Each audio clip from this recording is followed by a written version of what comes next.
2:42 p.m. Eastern Standard Time, a dangerous snow squall was located along a line extending from 15 miles northeast of Putin Bay to near Avon Lake, moving southeast at 25 miles per hour.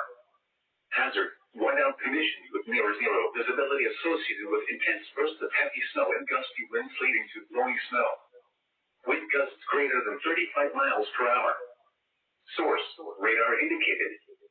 Impact: travel will become difficult and potentially dangerous within minutes.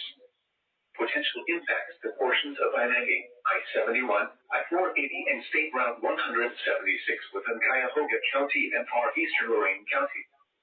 Locations impacted include Cleveland, Lorain, Elyria, Parma, Lakewood, Cleveland Heights, Strongsville, Westlake, North Royalton, North Ridgeville, Solon, Avon Lake, Twinsburg, Warrensville Heights, Macedonia, Highland Hills, North Olmsted, Garfield Heights, Shaker Heights, and Maple Heights. Slow down.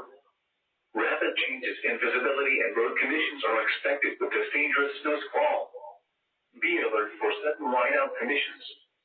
Reduce speed and turn on headlights. During snow squalls, the visibility may suddenly drop to near zero in whiteout conditions.